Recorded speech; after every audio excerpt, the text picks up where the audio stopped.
வணக்கம், அஸ்ஸலாமு அலைக்கும் வரஹ்மத்துல்லாஹி பரகாத்துஹு. அனைவருக்கும் பக்ரீத் வாழ்த்துக்களை உங்களுக்கு நான் தெரிவிச்சுக்கிறேன்.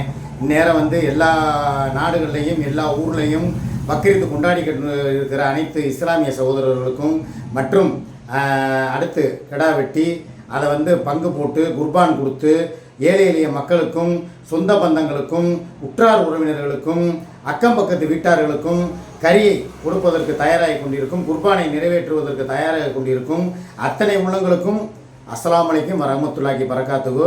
எனது ஆசீர்வாதமும் எனது தாயாரது அருளும் எனது தாயாரது ஆசீர்வாதமும் அந்த இறைவனின் அருளும், அம்மாவோட அருள், அம்மாவும் அல்லாவுக்கு நிகர் தான், யாருக்கு யார் நிகர் வைக்கக்கூடாது, ஆண்டவனுக்கு நிகர் வைக்கக்கூடாது.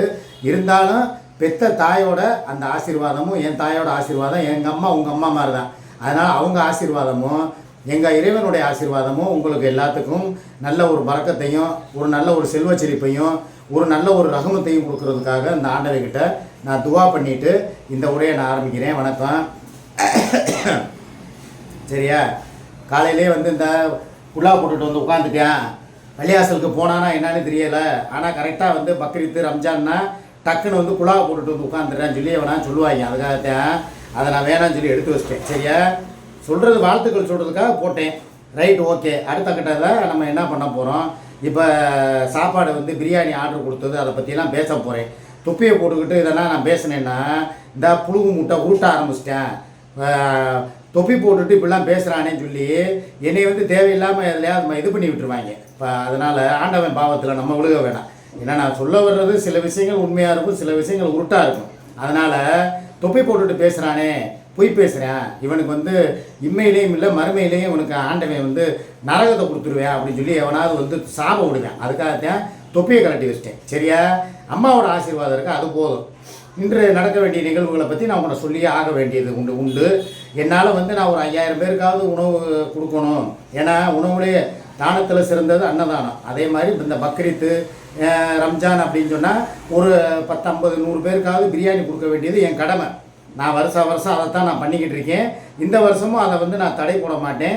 எப்பயும் போல் இன்றைக்கும் நான் நினச்சேன் ஒரு கிட்டத்தட்ட ஒரு 500 பேருக்காவது பிரியாணி கொடுப்போம் அப்படின்னு நினச்சேன். ஆனால் என்னுடைய உடல்நிலை ஒத்துழைக்கலை. எனக்கு பிரியாணி ஆர்டர் போட்டு ரெடி பண்ணி வாங்கி பாக்கெட்டு போட்டு அதை கொண்டு போய் ஒவ்வொரு இடமா ஏழை எளிய மக்களையும் உற்றார் உறவினரையும் சொந்தக்காரங்களையும் பார்த்து கொடுக்கறதுக்கே எனக்கு நேரம் பத்தாது. அதனால் என் சக்திக்கு தகுந்த அளவுக்கு ஒரு 100 பேர்த்துக்கோ 200 பேர்த்துக்கோ பிரியாணி பாக்கெட்டை போட்டு இன்றைக்கி நான் கொடுக்க போகிறேன். அது போக அதை வீடியோவாக போட முடியுமா அப்படின்னா சிறு சந்தேகம்தான். காரணம் என்னன்னா, இப்போ வரைக்கும் பிரியாணி கிட்டத்தட்ட ஒரு 15 பேர்கிட்ட நான் மதுரையை சுற்றி இருக்கிற மதுரைக்குள்ளே சிட்டிக்குள்ளே இருக்கிற எல்லா பிரியாணி சென்டருக்கும் பிரியாணிக்கின்ற பாய் ஒருத்தரை விடலை. அப்துல்லா பாயா, சிராஜுதீன் பாய், அப்துல் காதர், இன்னும் எத்தனை பேர் இருக்காங்களா, நூறு முகமது பாய், அப்புறம் அந்த அவர் பேர் என்ன அயூப் கான் பாய், எல்லார்கிட்டையும் சகட்டு மணிக்கா ஃபோன் பண்ணி கேட்டாச்சு. எங்கேயுமே பிரியாணி பாய் இதை நீங்கள் நேற்றே சொல்லியிருக்கணும்.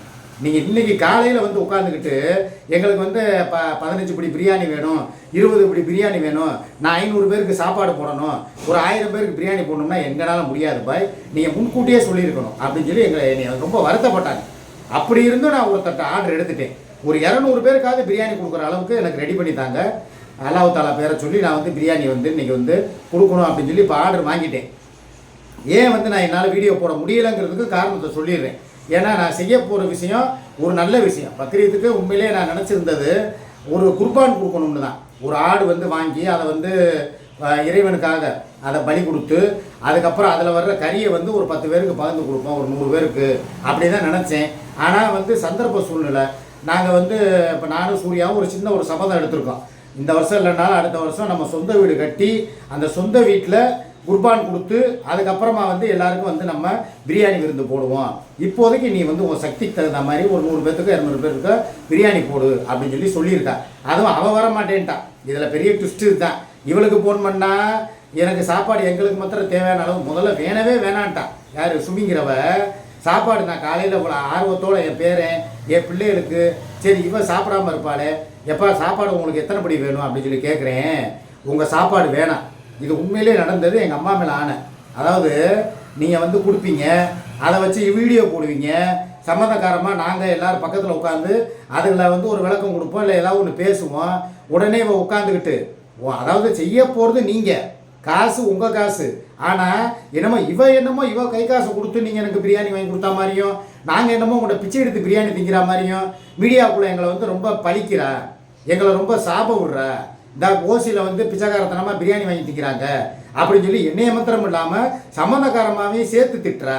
உங்கள் பிரியாணியே வேணாம், உங்கள் புளியோதரையும் வேணாம், ஒரு பொங்கச்சோறு வேணான்னு சொல்லி காலையிலே எனக்கு சுமிக்கு சரியான சண்டை. நான் சொன்னேன், அவளுக்காக நீ வாழலை, நான் என் குடும்பத்துக்காக நான் செலவு பண்ணுறேன், என் பேரன் பிள்ளைங்க நீங்கள் என் சம்மந்தக்காரமாக எல்லோரும் சாப்பிட்டீங்கன்னா எனக்கு அதில் ஒரு மன திருப்தி. இன்றைக்கி வேணால் உங்களுக்காக ஒரு ஸ்பெஷலாக ஒரு வாய்ப்பு தர்றேன், உங்கள் கூடயே உட்காந்து நானும் பிரியாணி சாப்பிட்றேன் அப்படின்னு சொல்லி ஒரு சின்ன கமிட்மெண்ட்டு கொடுத்துருக்கேன். அது இது வரைக்கும் ஒரு 50% தான் அது வந்து நடக்கும். ஏன்னா நான் இதை சொல்லி முடிச்சு இந்த வீடியோ போஸ்ட் ஆகும்போது இதை சூர்யா பார்ப்பான். பார்த்துட்டு அதை எப்படி உங்கள் குடும்பத்தோட போய் பிரியாணி திங்க போறியா, தாராளமாக போய் தின்னு, நான் கிளம்பி நான் திருச்செந்தூருக்கோ இல்லை என் புருஷன் பாலவிநாயகத்தை பார்க்குறதுக்கோ நான் கிளம்புறேன் அப்படின்னு சொல்லிட்டு கிளம்பிடுவேன். அதனால் பிரியாணி ரெடி பண்ணி தர்றேன்ட்டேன். யார் இதுக்கு மேலே நாக்கு மேலே பல்லு போட்டு பேசினால் அதுக்கப்புறம் நடக்கிறதே வேறன்னு சொல்லி சுமிக்கிட்ட ஒரு கமிட்மெண்ட்டு கொடுத்துட்டேன். அதனால் சுமியை வந்து இப்போ நான் என் மகனை சின்னவனையும் சம்மந்தக்காரமாக வீட்டில் பையன் இருக்கான், அந்த பையனே வர சொல்லியிருக்கேன். பிரியாணி ஆர்டர் கொடுத்துருக்கிற இடம் வந்து விளாச்சேரி பசுமலை ஆயிஷா பிரியாணி சென்டர். அவங்க தான் முழு பேர் வந்து ஆயிஷா மால் பிரியாணி சென்டர். சுத்தமான ஒரிஜினல் ஆட்டுக்கறியில் நல்ல ஒரு கலப்படம் இல்லாத பிரியாணி. ஒரு படி வந்து 3100 ரூபா. நீங்களே கால்குலேஷன் பண்ணிக்கங்க 10 படிக்கு எவ்வளோ வரும்னு சொல்லி. 31,000 ரூபா தான். இது வந்து நான் எதுக்கு சொல்கிறேன் அப்படின்னு சொன்னால், ஒரு 10 படி பிரியாணி ஆகுதுன்னா ஒரு பாக்கெட்டுக்கு வந்து 10 பேர். இது போக தனியாக ஒரு 2 படி, சூர்யா வீட்டுக்கு ஒரு படியும் சுமி வீட்டுக்கு ஒரு படியும், மொத்தம் 12 படி ஆர்டர் கொடுத்துருக்கேன்.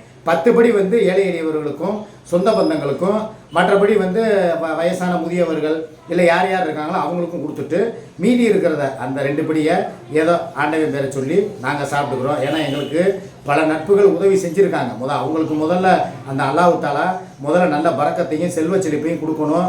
பக்ரீத்துக்கு காலையிலேயே போய் பள்ளியாசலுக்கு போயிட்டு வந்து ஒரு தொழுதுட்டு ஒரு 2 ரக்காயத்து முன் தொழுகை, 2 ரக்காயத்து பின் தொழுகை, பக்ரீத்து ஈது பெருநாள் தொழுகை எல்லாம் தொழுதுட்டு தான் வந்து உட்காந்துருக்கேன்.